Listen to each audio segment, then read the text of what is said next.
Hi hello friends, నేను మీ దాసరి కవిత. నాకు ఈ బండి మొన్న తెచ్చాను కదా 4 days బ్యాక్. ఆ రోజు నుంచి అందరూ అడుగుతున్నారు, కొంచెం ముందుగా ఆ రోజు నుంచి అడుగుతున్నారు ఏంది బండి, ఎంత ఎలా ఫ్యూచర్ ఏంటి అని. సో అందరికీ నేను చూపించలేదు, టైం కుదరలేదు. అందుకే ఈరోజు టైం తీసుకొని మరి మీకు చూపించబోతున్నా. సో బండి స్టార్ట్ చేద్దాం. దురదృష్టం ఏంటంటే నేను ఫస్ట్ రోజే నేను బండి తెచ్చినప్పటి నుంచి వర్షం స్టార్ట్ అయిందనమాట. నేను తెచ్చిన రోజు చాలా భయపడ్డా, అంటే ఆ రోజు తీసుకురాదు పట్ట. ఆ రోజు వర్షం వస్తుందని చాలా భయపడ్డా, రాలేదు. అదృష్టం కొద్ది నెక్స్ట్ డే ఎలా అయినా వర్షం వస్తుందని డౌట్ ఈ క్లాత్ తీసుకురావడం జరిగింది. సో నెక్స్ట్ తీసుకొచ్చిన రోజే ఫుల్ వర్షం వచ్చిందనమాట. ఇది ఎందుకంటే ఇది మెయిన్ కరెంట్ బండి కాబట్టి మనం చాలా జాగ్రత్తగా చూసుకోవాలి. దీని ఫ్యూచర్స్, ఈ బండి ఏంటి అని చెప్తా. ప్రైస్ అయితే చెప్పాను. ప్రైస్ మీరు వెళ్ళినప్పుడు మీరు ఎవరైనా బండి కొనాలనుకునే వాళ్ళైతే అక్కడికి వెళ్ళి మీరు బార్గెన్ చేసుకొని మాట్లాడుకోవచ్చు. సో ఫస్ట్ ఆఫ్ ఆల్ ఈ కంపెనీ నేమ్ వచ్చేసి షిరో నియో ఈ కంపెనీ నేమ్ అనమాట. సో అది ఈ బండి ఫ్యూచర్ వచ్చేసి ఇది నేను కలర్ 40 కలర్స్లో రేర్ కలర్ అనమాట. ఈ కలర్ చాలా తక్కువ ఉంటాయి బండిలో నాకు తెలిసినంత వరకు. నేను చాలా చోట్ల చూసి ఈ కలర్ మ్యాక్సిమం దొరకలేదు. లాస్ట్కి ఈ కలర్ నచ్చింది నాకు. దీన్ని స్కై బ్లూ కలర్ అంటారనమాట. ఈ బండి ఫ్యూచర్ వచ్చేసి ఇది 90 మైలేజ్ వస్తుంది. వాళ్ళ చెప్పిన ప్రకారం అయితే 90 మైలేజ్, 90 కిలోమీటర్లు తిరగచ్చు. ఒక్కసారి 8 అవర్స్ మనం ఖచ్చితంగా ఛార్జ్ పెట్టాలి.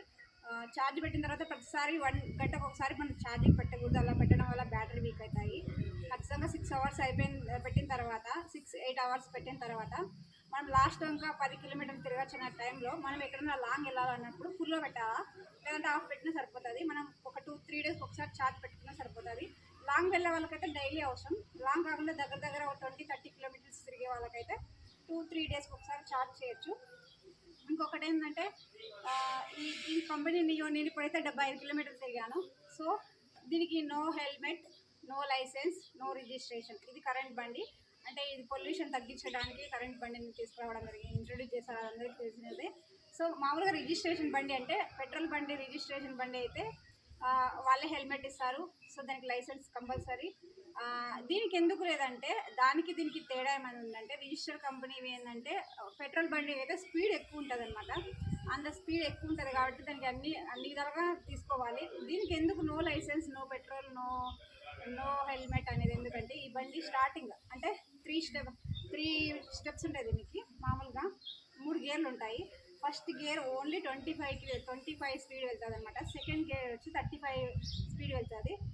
థర్డ్ గేర్ వచ్చి 45. ఇది లాస్ట్ 3 గేర్లు వెళ్ళినా కూడా లాస్ట్ గేర్లో వెళ్ళినా మినిమం 45 స్పీడ్తో పోతుంది అనమాట. కాబట్టి ఇది పెద్దగా దీనివల్ల అయితే డ్యామేజ్ అయితే ఏం లేదు. అంటే 25లో వెళ్ళినా కూడా మనం ఒకవేళ పడినా కూడా మనకి ఏం కాదు, ఎందుకంటే స్లోగా అవుతుంది. ఆ 25 నడవచ్చు కదా అని అంటారు చాలామంది. అలా ఏం లేదు, 25తో కూడా స్పీడ్ బాగుంటుంది. నేను ఈ షోరూమ్ నుంచి డైరెక్ట్గా మా ఇంటికి 67 కిలోమీటర్లు నార్మల్గా ఉంటుంది మా ఇంటికి. నేను డైరెక్ట్ షోరూమ్ నుంచి 25 స్పీడ్తో వచ్చి, అంటే ఎలా వస్తుంది వాళ్ళు చెప్పిన ప్రకారం లేదని నేను మా ఇంటికి వేసుకొచ్చిన. మా ఇంటికి మామూలుగా అయితే 67 కిలోమీటర్స్.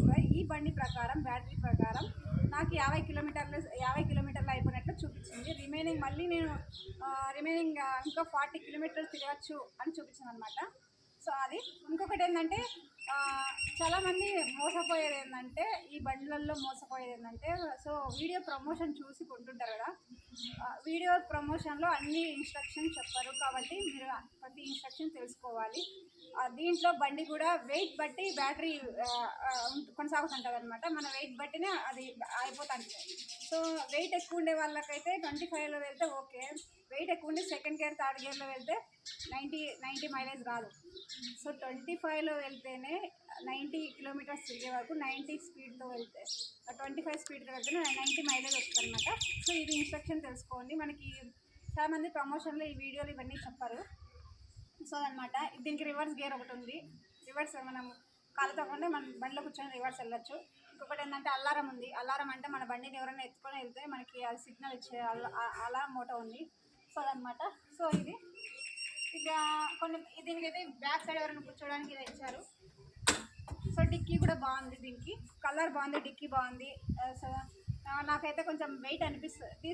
తీసుకునే ముందు నాకు అట్లా అనిపించలేదు, కానీ తీసుకున్న తర్వాత ఏమనిపించింది అంటే నాకు ఇది కొంచెం బరువు అనిపిస్తుంది. ఎందుకంటే నేను వెయిట్ తక్కువ ఉన్నా కాబట్టి. సో నా వెయిట్కి ఈ వెయిట్కి చాలా అంటే నేను మనం వెయిట్ తక్కువ ఉన్నప్పుడు బండి ఇది 100 కేజెస్ మినిమం ఉంటుంది అనమాట అప్పుడు. సో నేను డ్రైవింగ్ నేర్చుకున్న తర్వాత నాకు ఇప్పుడు ఏమైనా ఇబ్బంది అనిపిస్తుంది అంటే స్పీడ్ బ్రేకర్ దగ్గర ఇంకా కొత్త కాబట్టి కొంచెం నాకు ఇబ్బంది అనిపిస్తుంది చాలా చోట్ల. అది నాకు ఒక ఇబ్బంది ఉంది. ఇంకా నేను బాగా ట్రైనింగ్ అవ్వాలి. అందుకే ఇంకా బండిని నేను డైరెక్ట్గా ట్రాఫిక్లోకి తీసుకోవడం లేదు. ఇంకా బాగా ట్రైనింగ్ అయిన తర్వాత ట్రాఫిక్లోకి తీసుకెళ్తా. సో పర్పస్ ఇది. సో కరెంట్ బండి ఇది. నేను కరెంట్ బండిని ఎందుకు తీసుకున్నాను అంటే చెప్తాను రండి. సో కరెంట్ బండి వేస్ట్ ఉండొచ్చు మిగతా మీ విషయంలో. నా విషయంలో ఏంటంటే నాకు మంత్లీ ఛార్జెస్ నేను కోర్టుకి కానీ బయటికి వెళ్ళడానికి నాకు మినిమం ఈజీగా ఫ్రీ బస్ ఉన్నా కూడా, ఫ్రీ బస్ కొన్ని చోట్లనే విలేజ్లోకి ఫ్రీ బస్ స్టాపింగ్ లేదు కాబట్టి నాకు ఈజీగా నెలకి 3,000 రూపాయలు ఖర్చు వస్తుంది.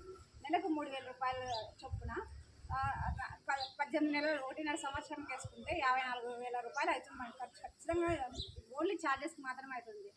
ఈ బండి వాల్యూకి నా ఖర్చులకి ఈక్వల్ సరిపోతుంది. అంటే నేను 1.5 సంవత్సరం ఈ బండి తిప్పిన. బ్యాటరీ వచ్చి సంవత్సరం వ్యారంటీ, ఛార్జర్ వచ్చి 6 మంత్స్ వ్యారంటీ ఇస్తారు. నేను 1.5 సంవత్సరం తిప్పితే నా బండికి నేను పెట్టిన ఖర్చుకి బండికి సో ఈక్వల్ అవుతుంది. నాకైతే ఏం నష్టం